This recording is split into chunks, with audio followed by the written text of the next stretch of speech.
D'un seul cœur avec les mille anges, entonneront en l'honneur de son nom ce chant de gloire. Le monde entier fait, et a toujours fait du mariage homosexuel une parade. Mais, que nous enseigne la parole de Dieu, la Sainte Bible sur ce sujet? Car la question aujourd'hui est de savoir quelle est la pensée du Créateur et non celle de la créature concernant ce péché, que les hommes veulent à tout prix convertir en style de vie normal et approuvé de tous. Laissons la Sainte Bible, la parole de Dieu, l'autorité suprême de Dieu sur terre, nous apporter la lumière de Dieu à ce sujet. Tu ne coucheras point avec un homme comme on couche avec une femme, c'est une abomination. Si un homme couche avec un homme comme on couche avec une femme, ils ont fait tous deux une chose abominable, ils seront punis de mort, leur sang retombera sur eux. Les deux anges arrivèrent à Sodome sur le soir, et Lot était assis à la porte de Sodome. Quand Lot les vit, il se leva pour aller au-devant d'eux, et se prosterna la face contre terre. Puis il dit, « Voici, mes seigneurs, entrez, je vous prie, dans la maison de votre serviteur, et passez-y la nuit. Lavez-vous les pieds, vous vous lèverez de bon matin, et vous poursuivrez votre route. » « Non, répondirent-ils, nous passerons la nuit dans la rue. » Mais Lot les pressa tellement qu'ils vinrent chez lui et entrèrent dans sa maison. Il leur donna un festin et fit cuire des pains sans levain, et ils mangèrent. Ils n'étaient pas encore couchés que les gens de la ville, les gens de Sodome, entourèrent la maison depuis les enfants jusqu'aux vieillards. Toute la population était accourue. Ils appelèrent Lot et lui dirent, « Où sont les hommes qui sont entrés chez toi cette nuit ? Fais-les sortir vers nous pour que nous les connaissions. » Lot sortit vers eux à l'entrée de la maison et ferma la porte derrière lui. Et il dit, « Mes frères, je vous prie, ne faites pas le mal. Voici, j'ai deux filles qui n'ont point connu d'homme. Je vous les amènerai dehors et vous leur ferez ce qu'il vous plaira. Seulement, ne faites rien à ces hommes puisqu'ils sont venus à l'ombre de mon toit. » Ils dirent, « Retire-toi. » Ils dirent encore, « Celui-ci est venu comme étranger et il veut faire le juge. Eh bien, nous te ferons pire qu'à eux. » Et pressant Lot avec violence, ils s'avancèrent pour briser la porte. Les hommes étendirent la main, firent rentrer Lot vers eux dans la maison et fermèrent la porte. Et ils frappèrent d'aveuglement les gens qui étaient à l'entrée de la maison, depuis le plus petit jusqu'au plus grand, de sorte qu'ils se donnèrent une peine inutile pour trouver la porte.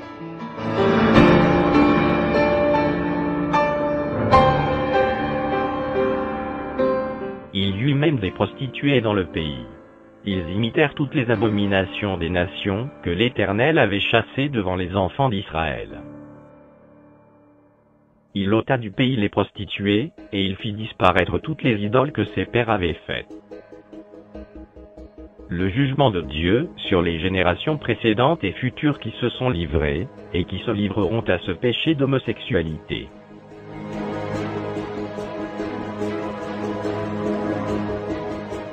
La colère de Dieu se révèle du ciel contre toute impiété et toute injustice des hommes qui retiennent injustement la vérité captive, car ce qu'on peut connaître de Dieu est manifeste pour eux, Dieu le leur ayant fait connaître. En effet, les perfections invisibles de Dieu, sa puissance éternelle et sa divinité se voient comme à l'œil depuis la création du monde quand on les considère dans ses ouvrages. Ils sont donc inexcusables puisqu'ayant connu Dieu, ils ne l'ont point glorifié comme Dieu et ne lui ont point rendu grâce. Mais ils se sont égarés dans leurs pensées et leur cœur sans intelligence a été plongé dans les ténèbres. Se vantant d'être sages, ils sont devenus fous et ils ont changé la gloire du Dieu incorruptible en image représentant l'homme corruptible, des oiseaux, des quadrupèdes et des reptiles.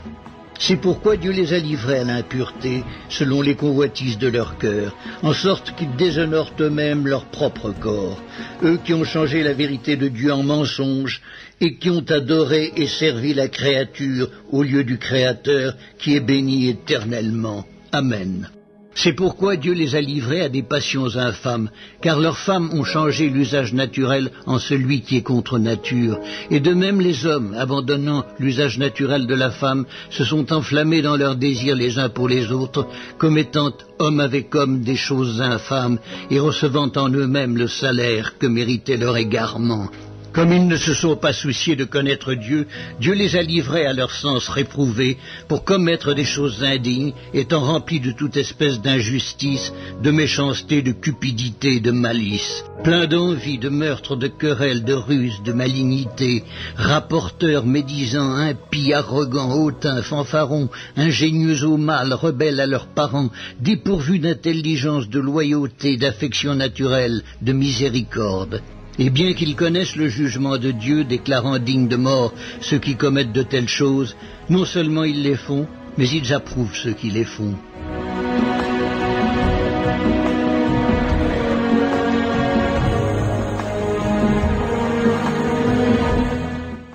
S'il a condamné à la destruction et réduit en cendres les villes de Sodome et de Gomorrhe, les donnant comme exemple aux impies à venir, et s'il a délivré le juste Lot, profondément attristé de la conduite de ces hommes sans frein dans leur dissolution, car ce juste, qui habitait au milieu d'eux, tourmentait journellement son âme, juste, à cause de ce qu'il voyait et entendait de leur œuvre criminelle. Le Seigneur s'est délivré de l'épreuve, les hommes pieux, et réservé les injustes pour être punis au jour du jugement. Que Sodome et Gomorrhe, et les villes voisines, qui se livrèrent comme eux, à l'impudicité, et à des vices contre nature, sont donnés en exemple, subissant la peine d'un feu éternel. Ce qui arriva du temps de Lot, arrivera pareillement. Les hommes mangeaient, buvaient, achetaient, vendaient, plantaient, bâtissaient. Mais le jour où Lot sortit de Sodome, une pluie de feu et de soufre tomba du ciel et les fit tous périr. Il en sera de même le jour où le Fils de l'homme paraîtra. Mais, eux, semblables à des brutes qui s'abandonnent à leur penchant naturel, et qui sont nés pour être prises et détruites, ils parlent d'une manière injurieuse de ce qu'ils ignorent, et ils périront par leur propre corruption, recevant ainsi le salaire de leur iniquité. Ils trouvent leur délice à se livrer au plaisir en plein jour. Hommes tarés et souillés, ils se délectent dans leur tromperie, en faisant bonne chère avec vous.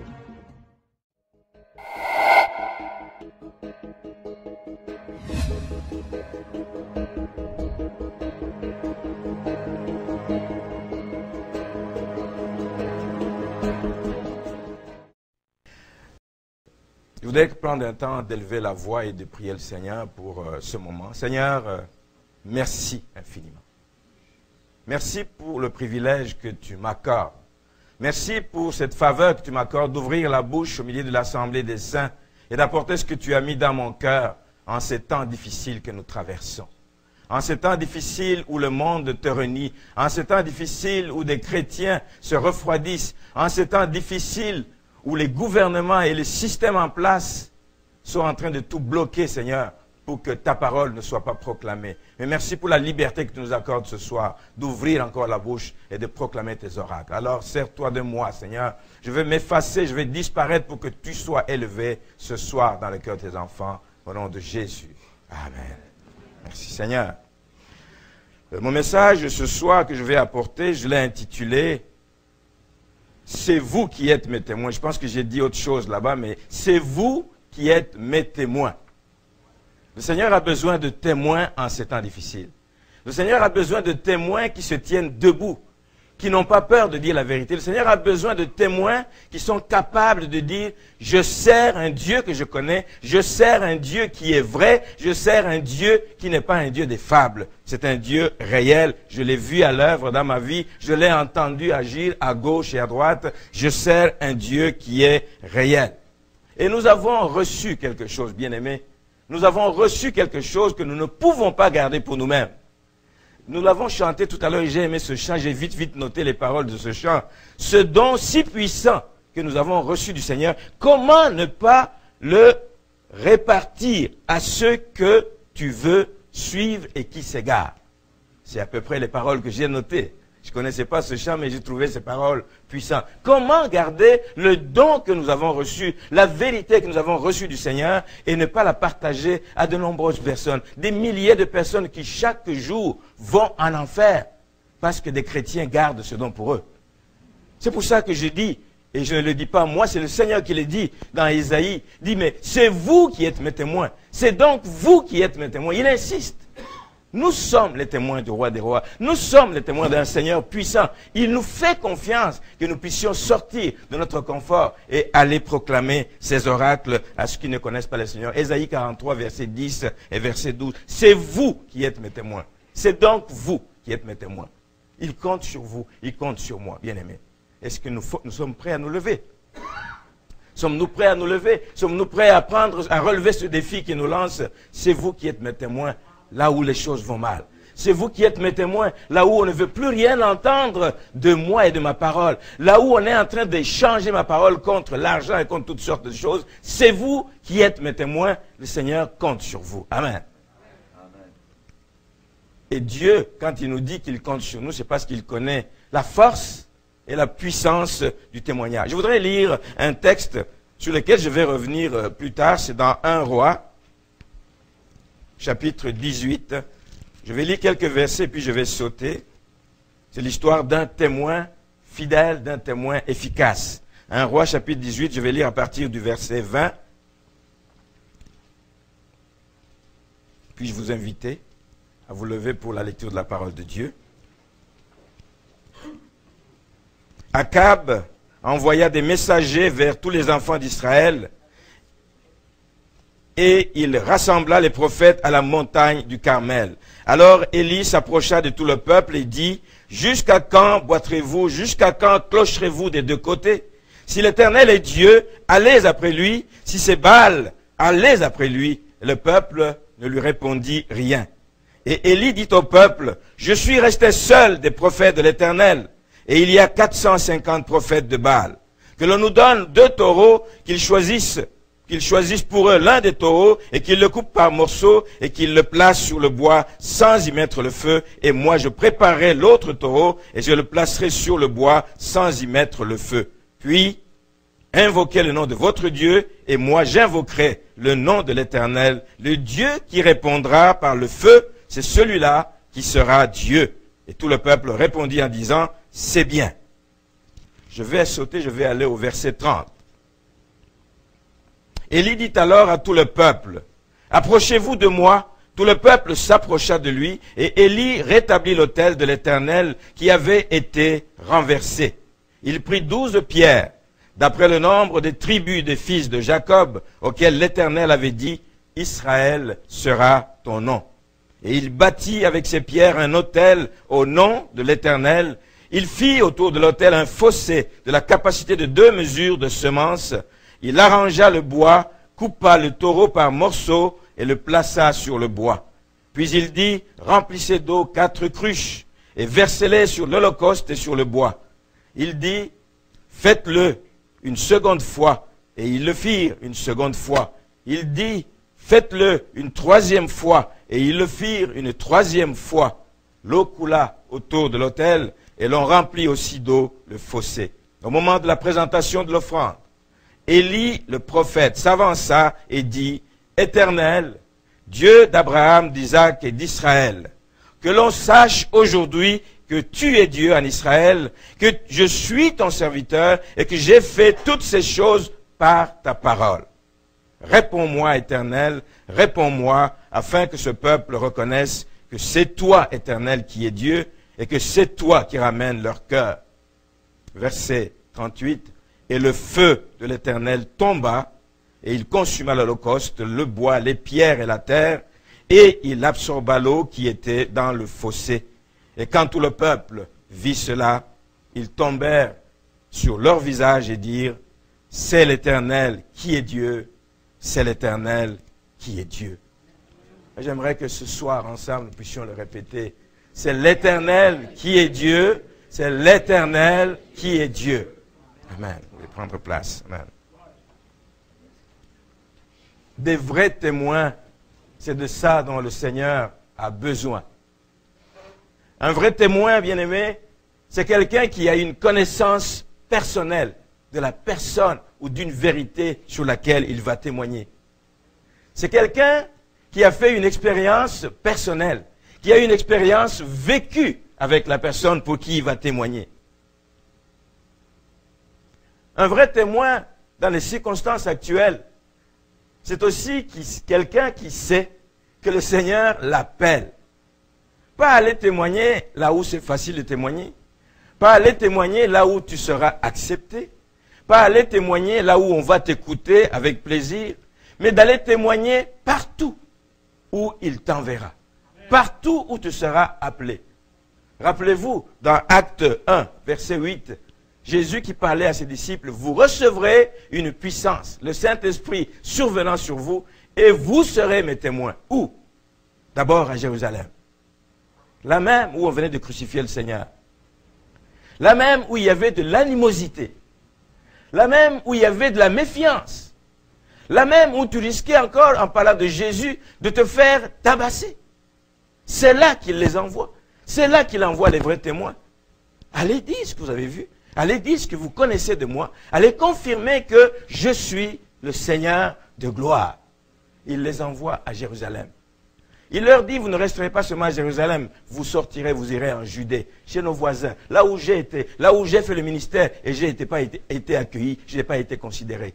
En Judée, où on a dit, peut-il venir quelque chose de bon de Nazareth? C'est là qu'il les envoie. Allez témoigner de cette personne pour eux qui n'a aucune valeur. Allez là-bas témoigner. Un témoin ne va pas là où c'est facile. Un témoin va là où les gens sont incrédules pour aller leur dire, voici ce que je sais de lui, voici ce que je confirme qui est vrai de cette personne. Il les envoie au-delà, en Samarie, où il y a qui? C'est des ennemis des Juifs. Des ennemis, c'était une place qui était habitée par des colons qui avaient été implantés pendant que les autres étaient en captivité. Et ces gens-là étaient contre les Juifs, ils étaient contre. C'est là que le Seigneur les envoie témoigner. Enfin, il les envoie témoigner aux extrémités de la terre, vers l'inconnu, là où vous risquez tout, là où on risque de vous lyncher, là où on risque de vous jeter en prison, là où on risque de vous faire mal, chez des païens qui ne croient en rien du tout, qui croient en des divinités qui sont loin de ce que vous voulez témoigner. C'est là que le Seigneur envoie ses disciples. Et c'est là que le Seigneur veut que nous allions, bien-aimés. Au Québec aujourd'hui, au Canada aujourd'hui, je dirais dans le monde entier aujourd'hui, les gens sont loin de l'évangile. Les gens n'écoutent, ne veulent plus rien écouter. Et c'est là que le Seigneur veut que nous allions. Pas juste rester dans nos églises, pas juste rester dans le confort de notre foyer, de notre famille, pas juste parler à quelques personnes qui veulent vous écouter, c'est d'aller vers les personnes les plus difficiles, les plus incrédules. Mais sachez que vous n'y allez pas seul. La puissance de Dieu est avec nous. La puissance de Dieu nous précède. Voici les miracles qui accompagneront ceux qui auront cru. Quand nous avons cru, il y a des choses qui nous accompagnent. Il y a même des choses qui nous précèdent. Le Seigneur prépare les cœurs. Mais c'est nous qui ne prenons pas le temps, qui ne prenons pas la décision de nous lever et d'aller parler aux gens qui sont tellement dans le besoin. Amen. Je voudrais revenir à ce texte pour parler d'Élie. Le prophète Élie, quand il a été envoyé pour parler au peuple d'Israël, c'était à une époque difficile. C'était à une époque du roi Akab, connu pour tous ses méfaits, connu pour le fait qu'ils ont renversé les autels de Dieu, etc. Connu pour même la façon dont ils ont maltraité tous les prophètes de l'Éternel avec sa femme Jézabel. Ils en ont tué par dizaines. C'est là que le Seigneur envoie Élie. Va vers ce roi Akab. Sa mission n'était pas facile. Sa mission était de témoigner que l'Éternel est le seul Dieu. Devant toutes les menaces qu'il pouvait y avoir, les 450 prophètes de Baal, devant tout un système, je le disais tout à l'heure, devant tout un système établi qui ne veut rien du Dieu d'Israël, qui ne veut rien de l'Éternel des armées, qui ne veut rien savoir du Dieu véritable, mais qui s'est créé ses propres idoles, qui s'est créé ces dieux de Baal et d'autres qu'ils ont implantés un peu partout pour empêcher aux gens d'adorer le véritable Dieu. C'est vers là qu'on envoie Élie. Quel défi! Ce même défi nous est lancé. Ce même défi nous est lancé encore aujourd'hui. Ce même défi nous est lancé par le Seigneur parce qu'il a besoin de gens qui disent, Seigneur, me voici, envoie-moi. Envoie-moi où tu veux, envoie-moi quand tu veux, mais je vais y aller parce que je te connais, parce que je t'aime, parce que je sais à quoi tu m'as appelé. Amen. Nous vivons un temps où le monde a besoin de véritables témoins, des témoins fidèles, des témoins efficaces, des témoins qui croient à la mission et qui veulent y aller contre vents et marées. Et j'aimerais que ce soir, nous puissions regarder ensemble quelques points qui vont nous servir de leçon dans la démarche de Élie. C'est tellement bénissant quand j'ai lu ça, c'est tellement bénissant quand je me préparais à venir ici, j'ai dit, je vais le partager, Seigneur, pour que ton peuple sache qu'ils vont vers des défis importants, mais ils n'y vont pas seuls. Mais la première chose, elle est surprenante, mais je vais quand même la dire, c'est que Élie n'avait pas peur. Quand le Seigneur l'a envoyé, il savait où il allait, mais il n'a pas eu peur. Vous allez me dire, oui, mais lorsqu'il a été menacé plus tard par Jézabel, il a fui pour se sauver. Toi et moi, nous allons avoir des moments de creux, des moments difficiles, des moments, je ne dirais pas de dépression, des moments de faiblesse dans nos vies, mais ça n'enlève en rien le zèle que nous aurons mis pour l'avancement du royaume. Il peut y arriver des moments de faiblesse, mais Élie, au point de départ, n'a pas eu peur. Il n'a pas eu peur. Lisons dans 1 Roi 17, le verset 1er. Quand il dit, il annonce la sécheresse. Il n'a pas eu peur de proclamer quelque chose. Il dit, Élie le Tishbite, l'un des habitants de Galade, dit à Akab, l'Éternel est vivant, le Dieu d'Israël, dont je suis le serviteur. Il n'y aura ces années ni rosée, ni pluie, sinon à ma parole. Un homme qui est déterminé, un homme qui sait au nom de qui il marche, au nom de qui il parle, il dit, il n'y aura ni pluie, ni rosée. Il prend une décision qui va avoir même des retombées négatives sur lui. Vous imaginez, pendant 3 ans et quelques mois, il n'y a pas eu de pluie ni de rosée. Pensez-vous que lui était épargné? Il n'était pas épargné. Un serviteur de Dieu, quand Dieu veut t'utiliser, tu vas prendre des décisions qui vont te mettre même toi-même dans une situation inconfortable, dans un inconfort. Mais tu vas regarder l'intérêt du plus grand nombre. Tu vas regarder l'intérêt de la majorité des gens qui risquent de souffrir. Je dis, je préfère souffrir, mais pour que ces gens soient touchés, pour que ces gens puissent être gagnés au salut. Il a pris une décision difficile qui avait des retombées négatives sur lui. Mais il n'a pas eu peur de la prendre parce qu'il voyait ces âmes qui se mouraient, par milliers et par milliers, ces âmes qui étaient exposées à aller en enfer. Plus tard, il n'a pas eu peur d'affronter le roi Akab, un homme méchant, un homme qui pouvait le tuer, qui pouvait lui faire mal. Il n'a pas eu peur de l'affronter. 1 Roi 18, le verset 18, nous dit ceci. Élie répondit, non, je commence au verset 16. Abdias étant allé à la rencontre d'Akab, l'informa de la chose, et Akab se rendit au-devant d'Élie. À peine Akab aperçut-il Élie, qu'il lui dit, est-ce toi qui jettes le trouble en Israël? Élie aurait pu trembler. Il dit, ça y est, il m'a attrapé, ma vie est finie. Il dit, non, non. Élie répondit, je ne trouble point Israël, c'est toi, au contraire, et la maison de ton père, puisque vous avez abandonné les commandements de l'Éternel et que tu es allé après les Baals. Il faut avoir le courage. Il faut avoir la détermination. Il faut avoir une certaine assurance pour t'adresser comme ça devant un roi méchant, devant un roi qui pouvait te faire zigouiller. Mais il savait qu'il n'était pas seul. Quand il ouvrait la bouche, la puissance de Dieu l'accompagnait dans tout ce qu'il faisait. Il savait qu'il n'était pas seul. Élie n'avait pas peur d'affronter le roi.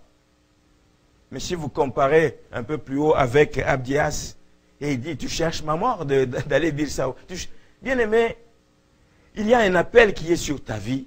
Il y a des choses que tu es seul à pouvoir faire. Il y a des choses que Dieu veut que toi seul fasses, et dans ta famille, dans ta région, dans ton milieu de travail. Mais si tu ne te lèves pas, personne d'autre ne le fera. Le Seigneur nous appelle à être à l'écoute du Seigneur, et à l'écoute de sa parole, à l'écoute de sa voix, et de nous lever et de faire sa volonté. Amen. Quel genre de témoin es-tu aujourd'hui? Quel genre de témoin es-tu dans ta ville? Quel genre de témoin es-tu dans le milieu de travail? Est-ce que tu as le courage d'affronter des gens qui se moquent de l'évangile? Est-ce que tu as le courage de dire aux gens qui blasphèment à tout bout de champ, arrêtez de blasphémer le nom du Seigneur, on ne s'amuse pas avec. Voici ce qu'un témoin doit faire. Ne doit pas avoir peur de défendre le nom de son Seigneur. Amen. Élie n'a pas eu peur du roi. Il n'a pas eu peur du peuple non plus. Quand il leur dit, jusqu'à quand clocherez-vous des deux côtés? Jusqu'à quand? Je vous ai observé, on vous a enseigné des choses, mais tantôt vous êtes de Dieu, tantôt vous êtes de Baal. Choisissez à un moment donné. Choisissez à un moment donné. Il n'a pas eu peur de le dire au peuple. Il dit, écoutez, l'ambivalence ne paye pas. Vous devez être clair, vous devez avoir une position. Aujourd'hui, vous ne pouvez pas être du Dieu Israël. Demain, vous êtes de Baal. Branlant des deux côtés, mangeant à deux râteliers, faisant ceci aujourd'hui pour plaire à une personne, demain autre chose. Nous avons beaucoup de chrétiens aujourd'hui qui sont comme ça. Un témoin du Seigneur doit être clairement positionné pour le Seigneur. Le témoin de Christ doit être fidèle dans son engagement, dans son appel. Le témoin de Christ ne peut pas être aujourd'hui à faire ceci pour plaire. Mais tu plais à qui? La personne à qui il faut plaire, c'est le Seigneur. Amen. Amen. Beaucoup de chrétiens, nous faisons semblant aujourd'hui. Spirituel. Oh Jésus. Oh Jésus. On en parlait tout à l'heure. Tu es de Dieu, tu dis, tu prêches, tu dis, tu fais ci, tu fais cela. Mais le soir, on te retrouve en train de faire autre chose qui n'a rien à voir avec ce que le Seigneur attend de toi. Qui tu trompes? Le Seigneur te connaît, le Seigneur te voit. Amen. Nous, les témoins de Christ, devons avertir les gens qu'ils prennent position. Quand tu viens à Christ et tu demeures dans ses voies. La vie chrétienne n'est pas facile. J'aime dire aux personnes que j'exhorte à se convertir, à se donner au Seigneur. J'aime dire à ces personnes, je dis, la conversion, ce n'est pas juste la prière. Malheureusement, les chrétiens, nous avons réduit la conversion à une simple prière de repentance. Quand tu l'as faite, c'est correct. Ton nom est inscrit dans le livre de vie. Ton salut est gratuit, est gagné, et ça s'arrête là. Je suis chrétien, mon nom est inscrit, le Seigneur me connaît, et ça suffit là. La vie chrétienne, ce n'est pas ça. La vie, elle est exigeante. Elle est exigeante, bien-aimé. Elle demande des efforts, elle demande des sacrifices, elle demande que tu abandonnes beaucoup de choses. Ça va te faire mal, mais c'est pour une bonne cause. C'est pour une bonne cause, la vie avec le Seigneur. Que le Seigneur nous accorde grâce d'être des témoins de Christ, qui n'ayons pas peur de marcher tête haute. Nous ne sommes pas seuls. J'aime le dire, je ne suis pas seul. Je n'ai pas à trembler devant qui que ce soit. Le Seigneur me connaît, le Seigneur m'aime, le Seigneur veut m'utiliser. Je m'abandonne entre ses mains, je m'abandonne entre ses bras d'amour. Il me conduira à bon port. Il me conduira à bon port. Amen. Le Seigneur est fidèle. Je pensais en préparant ce message à David quand il devait affronter Goliath. Il vient devant lui avec la lance et le javelot.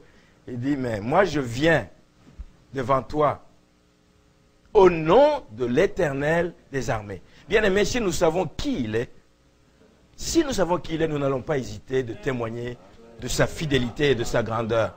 Un témoin, c'est celui qui connaît personnellement son Seigneur. Qui le connaît parce qu'il a déjà fait des expériences. David en avait fait des expériences. Il l'a vu, j'étais jeune, j'ai pu arracher la mâchoire. Ce n'est pas une force naturelle, ça ne venait que de Dieu. Et Dieu le préparait depuis son jeune âge. Dieu a eu le temps de le travailler et lui a donné une assurance que les hommes de guerre, qui étaient ses grands frères et les autres, qui avaient combattu, etc., tremblaient devant Goliath. Mais lui, il savait qui était son Dieu. Voici les témoins, le genre de témoins que nous voulons être. Élie n'avait pas peur. Quand tu sais au nom de qui tu marches, au nom de qui tu parles, tu n'auras pas peur. Amen. Amen. Prenons la résolution, ouvrons la bouche. Prenons la résolution, sortons, bien-aimés. Allons devant cette multitude qui se meurt. On en parle, mais on n'est pas suffisamment conscient de tous les dégâts que l'ennemi est en train de faire. Alors que Christ revient bientôt. Le temps est court. Le temps est court. Le temps est court. Élie n'a pas eu peur. Mais ce que j'aime Ce n'est pas juste d'avoir peur. Mais il y a des actions qu'il faut poser. Un chrétien, ce n'est pas juste quelqu'un qui vit sa foi sans les œuvres. Tu vis une foi qui doit être accompagnée des œuvres. Il y a des actions que tu dois poser pour confirmer que réellement tu crois en ce Dieu et que tu ne peux d'aucune manière tolérer que certaines choses se passent sous tes yeux, sous ton regard. Un chrétien doit se choquer. Amen. Il doit se choquer devant certaines situations. On est en train de dire du mal de l'Église, on est en train de dire du mal de ton pasteur, on est en train de dire du mal de la Bible, on est en train de salir le nom de l'Éternel. Tu restes là, tu dis, mais oui, mais ils sont nombreux devant moi, je ne peux pas parler.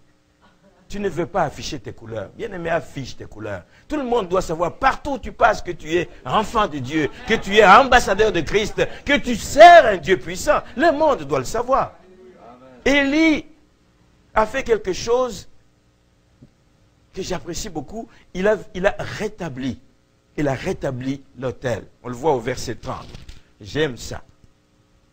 Élie dit alors à tout le peuple, approchez-vous de moi. Et tout le peuple s'approcha de lui. Et Élie rétablit l'autel de l'Éternel qui avait été renversé.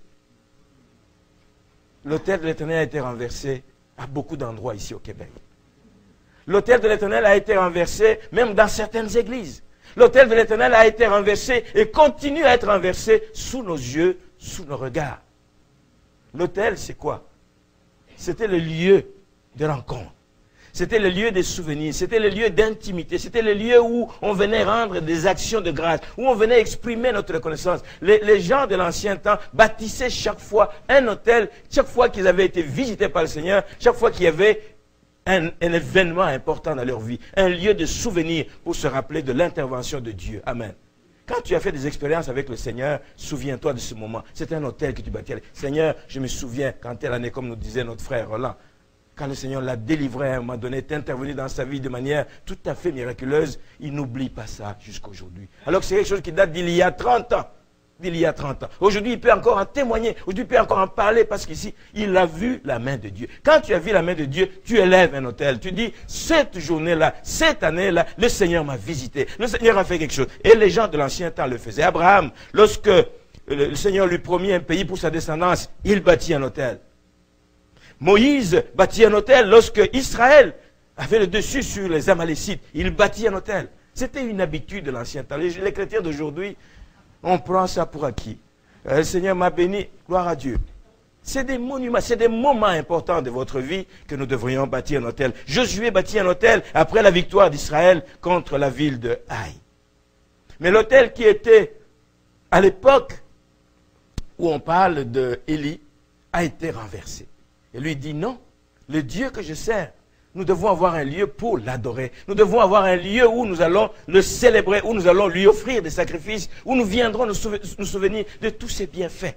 De tous ses bienfaits. Il a décidé de rétablir l'autel.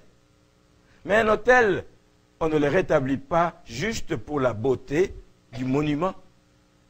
Un autel, on le rétablit pour le fréquenter. Amen. Un autel, on le rétablit pour le fréquenter. Un autel, on le rétablit pour aller présenter des requêtes, pour aller présenter des actions de grâce. Un autel, on le rétablit pour y offrir des sacrifices. Dans nos églises, il n'y a plus d'autel. Il n'y a plus d'autel. Et si on ne fréquente plus d'autel, s'il est tombé en ruine, faute de fréquentation, c'est la même chose comme une maison qui n'est pas entretenue. Un autel qui n'est pas entretenu par des sacrifices, il va tomber en ruine. Et les sacrifices que le Seigneur attend de nous, c'est le temps de prière que nous prenons avec lui. C'est le temps d'adoration que nous allons faire dans ta présence. Ce sont les moments où nous cherchons l'intimité avec le Seigneur. Le Seigneur en a besoin. Et le Seigneur nous y appelle et nous interpelle encore aujourd'hui. Amen. Élie est venu, a vécu pendant un moment où tous les rois qui ont même précédé Akab avaient réellement renversé l'autel. Et Jéroboam lui-même a installé des veaux d'or pour empêcher les gens d'aller à Jérusalem. Vous êtes allés trop longtemps à Jérusalem. D'abord, c'est loin. Ensuite, ça vous coûte cher. Moi, je vais vous bâtir d'autres hôtels ici. Des veaux d'or. Il en a installé dans le nord. Il en a installé à côté de Bethel, à Bethel. Il a installé des veaux d'or. Il dit, mais venez adorer là-bas, venez adorer là-bas. Il y a peut-être des gens qui ont trouvé ça bien, ils disent, wow, il nous évite de faire de longs voyages. Ça nous coûte cher, ça nous fatigue. Nous irons vers ces hôtels. Mais ce n'est pas l'hôtel de l'Éternel des armées. Amen. Ce n'est pas un hôtel qui a été bâti pour le Seigneur. Alléluia. Seul un des rois, Asa, fit ce qui était bon aux yeux de l'Éternel. J'ai beaucoup aimé ce qu'il a fait, d'enlever le titre de reine à sa mère, parce que, alors que lui avait interdit d'adorer tous les faux dieux, sa mère avait encore des idoles. Il dit, mais on lui enlève le titre de reine-mère. On lui enlève ce titre-là. Alléluia. Et il faut le faire. Il faut le faire quand on aime le Seigneur. Même si tous les mauvais lieux, etc., tous les mauvais souvenirs n'étaient pas complètement enlevés, mais il a fait quelque chose de bon et quelque chose de positif. Ce qui détruit les autels dans nos vies et dans nos églises, c'est ce manque de prière, comme j'ai dit. Ce qui détruit l'autel de l'Éternel, c'est des péchés que nous tolérons tellement et beaucoup de fois dans l'église. Ce qui détruit l'autel de l'Éternel, c'est la négligence. Nous ne reprenons pas assez les enfants de Dieu sur la négligence. Le Seigneur t'appelle à quelque chose, tu sers un grand roi, tu sers le Seigneur Tout-Puissant. Tu ne peux pas te comporter devant lui n'importe comment. La négligence devrait être sanctionnée dans nos églises. Amen. Amen. Mais aujourd'hui, c'est la complaisance. On accepte tout, les gens font ce qu'ils veulent, on veut garder les membres. Je n'ai rien contre les membres. Mais ce n'est pas le Seigneur qui nous demandera les membres. Il nous demandera, qu'est-ce que tu as enseigné à ces gens? Si tu gardes des membres qui sont destinés à aller en enfer parce que tu ne leur as pas dit la vérité, je ne suis pas sûr ce que tu feras quand tu te retrouveras face à face avec le Seigneur. Nous avons des comptes à rendre. Nous avons des comptes à rendre au Seigneur. Nous allons, en tant qu'Église, rétablir l'autel de Dieu en redonnant la place à la prière. À des moments d'études bibliques, à des moments de temps de jeûne et prière. J'aime entendre le programme de cette église. Je disais ça ce matin ou à midi à nos amis ici. Je dis, on ne demande pas. Roland a prêché sur la prière, l'importance de la prière ce matin. Et je disais, écoutez, dans cette église, oui, nous avons depuis des années nos réunions tous les mercredis soirs. Et je pense qu'on n'en a pas manqué depuis plus de 5 ans, 7 ans. On a toujours eu une réunion le mercredi soir. Mais je dis qu'il y a des églises, et je viens l'entendre ce soir ici, qu'il y a des églises qui se réunissent lundi, mardi, mercredi, jeudi, vendredi. Pour nous, nos réunions de mercredi soir, on a de la misère à ce que les gens viennent. On a de la misère que les gens viennent chercher la face de Dieu. On a de la misère que les gens viennent même être enseignés dans les voies de Dieu. On a de la misère à chercher, à donner ce temps précieux que le Seigneur veut avoir avec chacun de nous. Nous courons ici, nous courons là, nous avons des prétextes, les enfants, les ci, les ça. Mais le Seigneur a besoin de nous. Le Seigneur nous appelle à avoir ce temps de qualité et c'est devant son autel que nous allons l'avoir. Amen. Amen.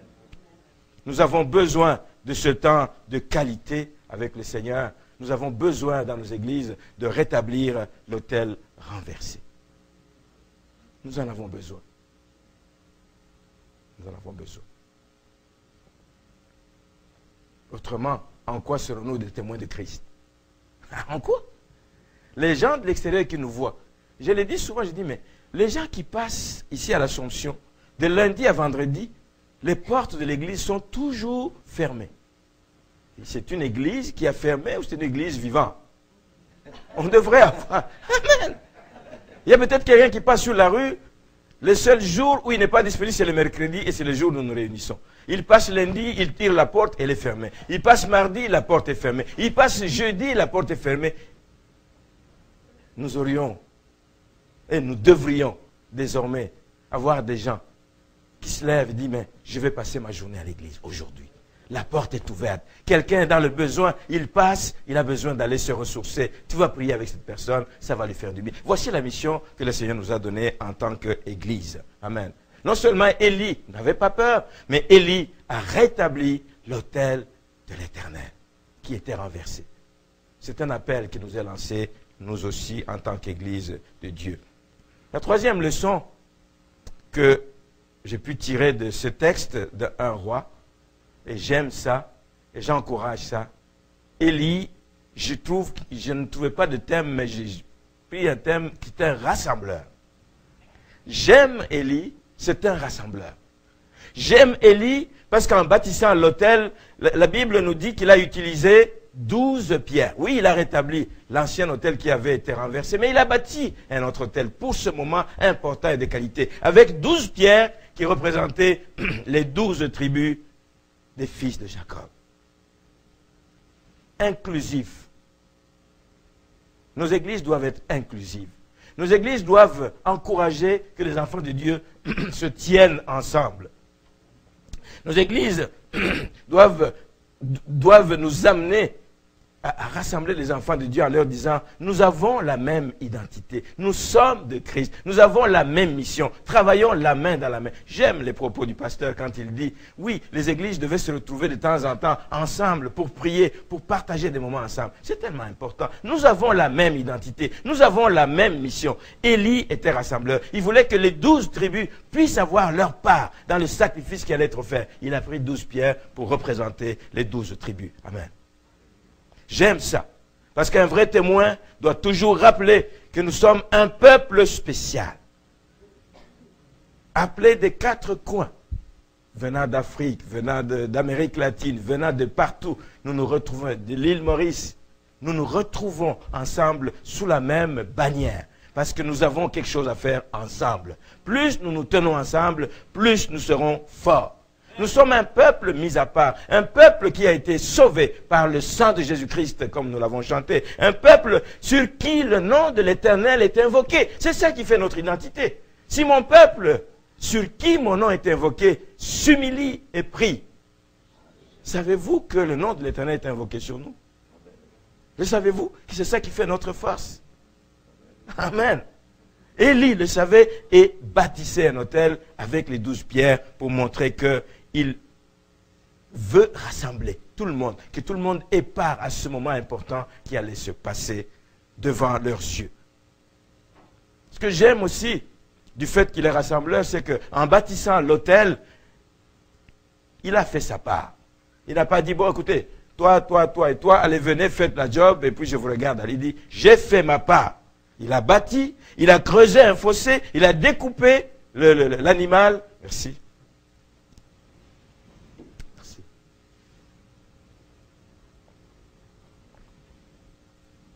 Il a découpé l'animal et il l'a mis sur le bois. Lui, il veut offrir un sacrifice à l'Éternel. Mais je ne vais pas le faire seul. Et il a demandé aux autres, il dit, vous allez faire votre part. Allez chercher de l'eau. Allez chercher de l'eau. Pensez-vous que c'était facile ce qu'il leur a demandé? Alors qu'ils sont en pleine sécheresse? Allez chercher de l'eau. Quel est le message qu'il a voulu passer à ces gens? C'est que la vie chrétienne n'est pas facile. Tu ne viens pas vaille que vaille. Tu viens, tu as quelque chose à donner. Tu viens, tu as quelque chose à apporter. Tu viens, il y a un sacrifice que tu dois faire. La vie chrétienne est une vie de sacrifice. Aller chercher de l'eau. J'ai lu dans mon commentaire ici que ce qu'on leur demandait, les 3 tours, là, ça faisait comme 24 litres d'eau au moment où il y a la sécheresse. 24 litres d'eau qu'ils prennent, pas pour mettre en réserve, mais pour déverser. Du gaspillage. Du gaspillage. Voici ce qu'ils demandent à ces gens. Voici ce qu'ils demandent à ces gens. 24 litres d'eau en pleine sécheresse. Il leur demande de faire leur part et leur dit, il les incite à l'obéissance. La vie chrétienne, c'est une vie d'obéissance. Je dis souvent dans l'église, j'ai eu une personne qui est venue et qui a quitté l'église en me disant, oh, je quitte l'église. Je dis, mais y a-t-il une raison? Quelqu'un t'a blessé? Qu'est-ce qu'il y a? Pourquoi vous quittez après quelques mois comme ça? Il dit, j'ai de la misère parce que vous prêchez beaucoup sur l'obéissance. Waouh!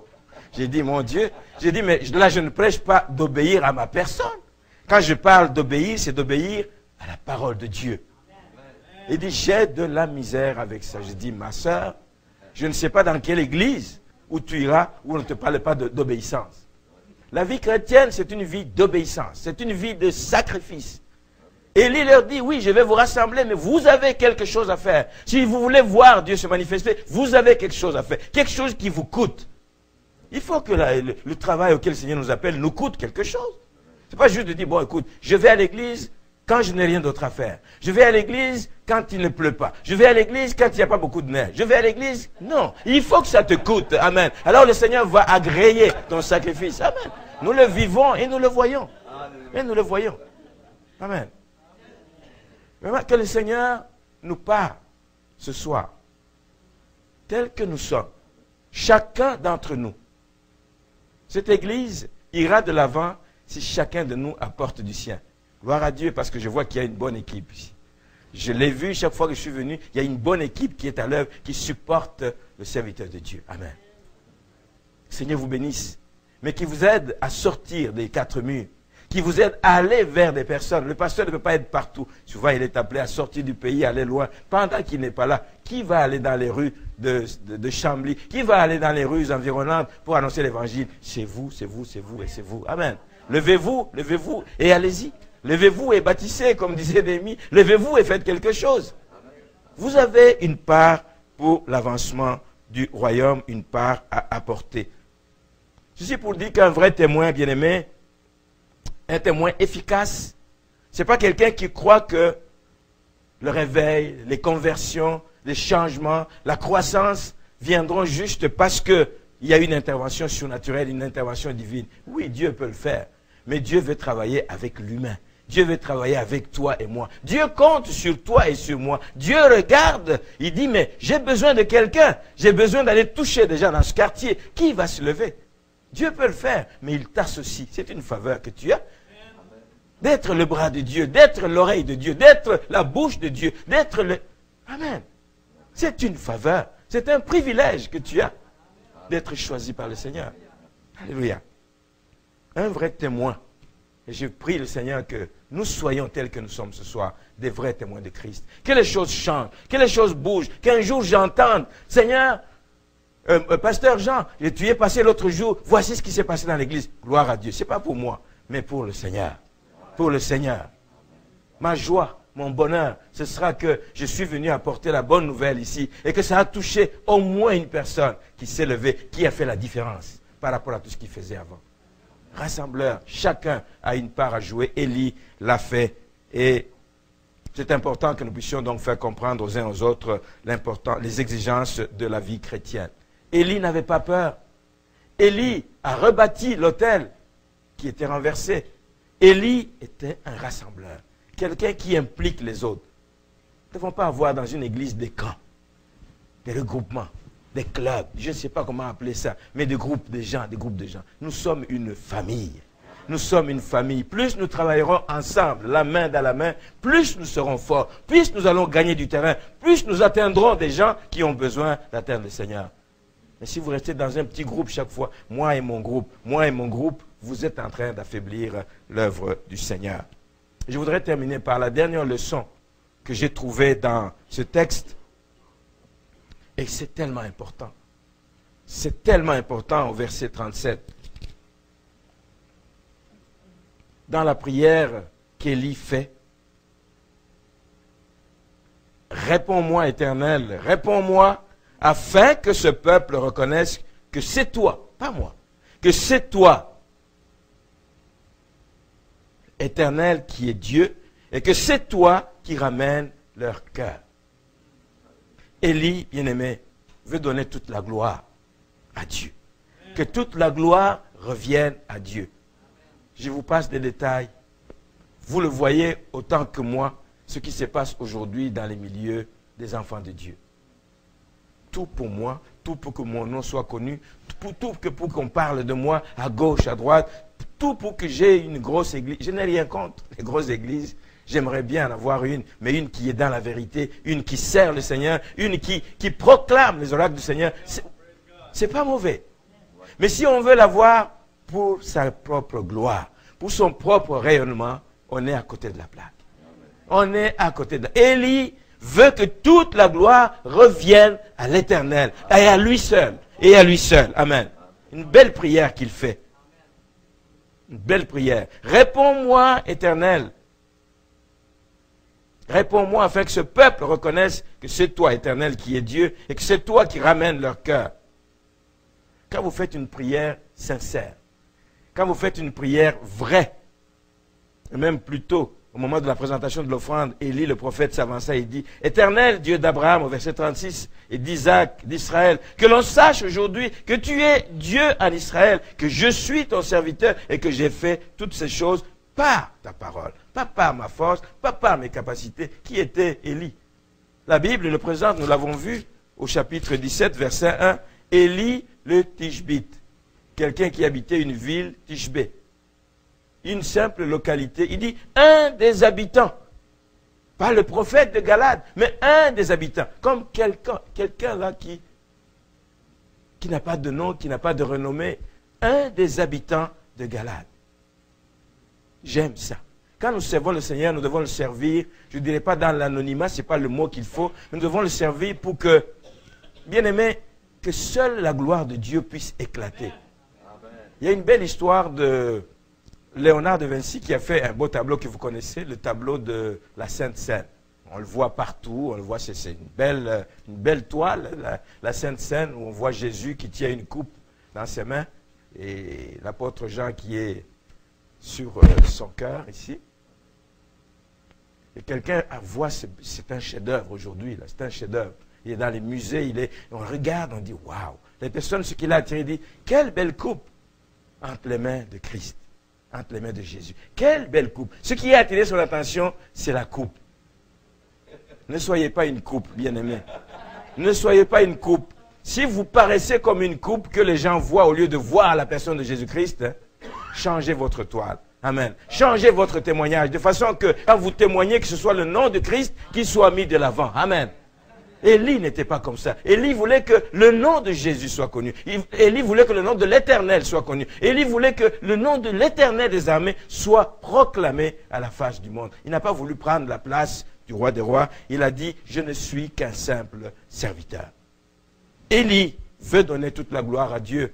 Laissez que dans votre témoignage, quand vous sortirez, invité ici et là, que vous allez vous présenter, mais dans ma vie, il y a ça, dans ma vie, j'ai fait ça, c'est Dieu dans ta vie qui intervient. C'est Dieu qui agit. Tu n'es qu'un canal que le Seigneur utilise. Tu n'es qu'un canal par lequel le Seigneur veut passer pour que sa gloire éclate.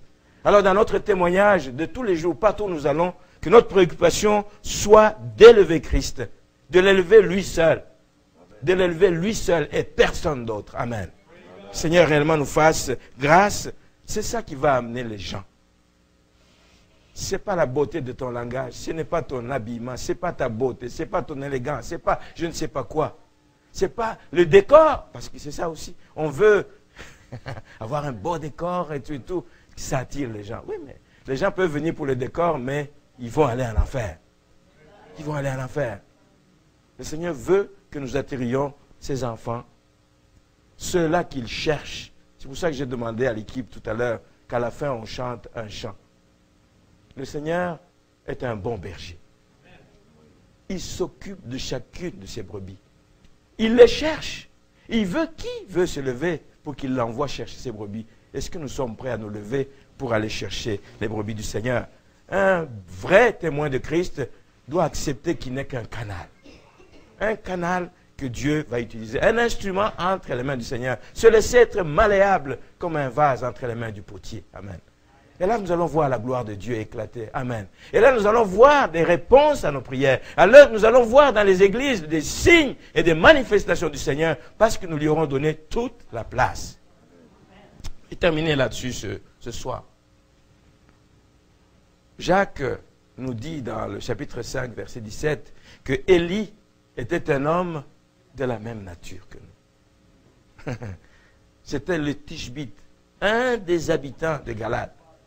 Mais il a fait des grandes choses, mais qui n'étaient pas liées ni à sa capacité, ni à sa renommée, ni à son pouvoir, ni à quoi que ce soit qu'il possédait. Mais tout ce qu'il a fait, c'était par l'intervention divine.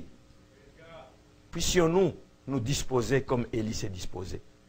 Puissions-nous aujourd'hui accepter d'être des véritables témoins de Christ et d'avoir comme seule motivation, comme Élie, d'annoncer et de prouver au monde que l'Éternel est le seul Dieu et le vrai Dieu. Amen. Tout ce qu'il a motivé, tout ce qu'il a donné son temps, il a donné sa vie, c'est parce qu'il pouvait le proclamer haut et fort en sachant que le Seigneur est son bouclier, le Seigneur est son étendard, le Seigneur est sa force, comme nous l'avons chanté. C'est pour ça que Élie pouvait se lever. Et c'est pour ça qu'il a eu de l'impact. Tout ce qu'il a fait, c'était pour rétablir, travailler pour rétablir l'autel, le vrai culte à Dieu. Amenons ces choses dans nos cultes, amenons ces choses dans nos réunions. Changeons notre routine, que nous puissions faire des choses qui plaisent au Seigneur. Il tenait à impliquer tout le monde. Voici ce qui a fait sa force. Et enfin, il insistait réellement pour que la gloire de Dieu revienne à lui seul. Si nous faisons ces choses, bien-aimés, ce qui est arrivé à Élie, au verset 38, et le feu de l'Éternel tomba. Parce que le Seigneur a vu le cœur d'Élie. A vu les motivations qui étaient derrière tout ce qu'il faisait. A vu combien cet homme voulait l'avancement du royaume. Combien cet homme s'est disposé. Combien cet homme n'a pas eu peur de sa vie. Mais qu'il s'est exposé pour que l'évangile aille de l'avant. Amen. Et nous, aujourd'hui, nous avons la même mission. Elle n'est pas différente. Nous vivons un temps tout aussi difficile aujourd'hui. Vous écoutez ce qui se passe, vous regardez ce qui se passe à gauche et à droite. Beaucoup de gens s'éloignent du Seigneur. Et même ceux qui avaient déjà connu le Seigneur se refroidissent.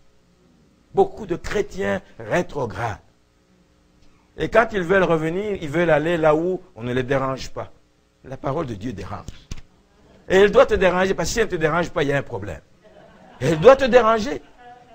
Si tu cherches le confort là où la parole de Dieu ne te pousse pas à faire quoi que ce soit, tu n'es pas à la bonne place. Cherche encore une église où on prêche la vérité, où on prêche cette parole qui sort comme une épée tranchant, alléluia, pour séparer ce qui est précieux de ce qui est vil dans nos vies. Amen. Nous voulons être comme la bouche de Dieu. Nous voulons tous être comme la bouche de Dieu. Mais pour ça, il faut séparer ce qui est précieux de ce qui est vil. Amen. Alors nous voulons ce soir, en terminant, mettre ces leçons en pratique. Amen. Les prendre à cœur. Et là, nous allons voir comment Dieu va répondre à nos prières. C'est là que le Seigneur confirmera que nous sommes des serviteurs et des servantes de l'Éternel. Voulez-vous voir le feu tomber? Disposez-vous comme un serviteur, comme un vase que le Seigneur va utiliser et va remplir. Et répondez oui à son appel. Je voudrais inviter nos bien-aimés pour que nous puissions, alors que nous courbons nos têtes ce soir, nous puissions réellement, en écoutant ces chants de cette parole, répondre dans notre cœur en disant, Seigneur, j'ai entendu ton appel. J'ai entendu ton appel, Seigneur. J'ai entendu ton appel. Écoutez l'appel du berger, le berger d'Israël. Il sait que ses brebis sont en danger. Il sait que plusieurs se meurent. Mais il les appelle, il les appelle, il les appelle. Il faut qu'il y ait quelqu'un qui aille les chercher. Es-tu prêt à aller les chercher? Nous chantons ces paroles et nous allons terminer par un moment de prière. Que le Seigneur puisse réellement nous interpeller.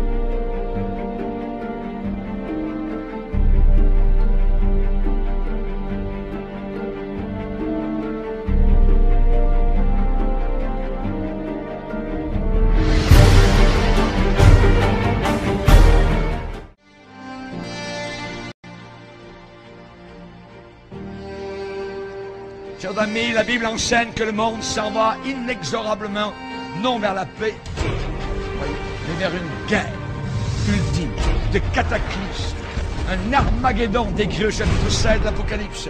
Et avant d'arriver au paroxysme, cet holocauste, les choses iront en se détériorant, les choses vont aller de mal en pire, le monde s'enfoncera toujours de plus en plus dans le chaos, la confusion et le péché. Plus on approchera de la fin, les guerres vont augmenter, Le taux de criminalité va monter en flèche. Les crises économiques seront de plus en plus graves. Les catastrophes naturelles sans précédent, tremblements de terre, inondations, famine, épidémies, pestilences, tout cela a été décrit dans la parole du Seigneur. Et toutes ces calamités marqueront le déchaînement de la colère de Dieu sur notre monde impie et rebelle.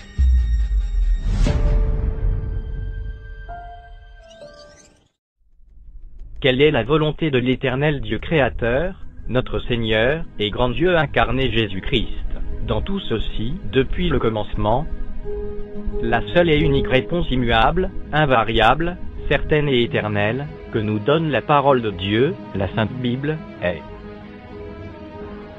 un homme pour une femme, dans le mariage. Ceci est la position éternelle de notre Créateur Jésus-Christ. À prendre ou à laisser. L'Éternel Dieu dit, « Il n'est pas bon que l'homme soit seul, je lui ferai une aide, semblable à lui. » L'Éternel Dieu forma de la terre tous les animaux des champs et tous les oiseaux du ciel, et il les fit venir vers l'homme pour voir comment il les appellerait, et afin que tout être vivant portât le nom que lui donnerait l'homme. Et l'homme donna des noms à tout le bétail, aux oiseaux du ciel et à tous les animaux des champs. Mais pour l'homme, il ne trouva point d'aide semblable à lui. Alors l'Éternel Dieu fit tomber un profond sommeil sur l'homme qui s'endormit. Il prit une de ses côtes et referma la chair à sa place. L'Éternel Dieu forma une femme de la côte qu'il avait prise de l'homme, et il l'amena vers l'homme. Et l'homme dit, « Voici cette fois celle qui est os de mes os et chair de ma chair. On l'appellera femme, parce qu'elle a été prise de l'homme. C'est pourquoi l'homme quittera son père et sa mère, et s'attachera à sa femme, et ils deviendront une seule chair. »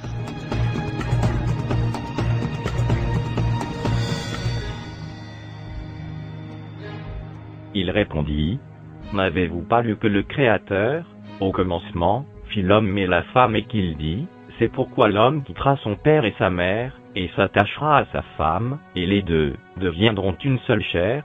Ainsi ils ne sont plus deux, mais ils sont une seule chair. Que l'homme donc ne sépare pas ce que Dieu a joint. » Pour ce qui concerne les choses dont vous m'avez écrit, je pense qu'il est bon pour l'homme de ne point toucher de femme. Toutefois, pour éviter la pudicité, que chacun ait sa femme et que chaque femme ait son mari.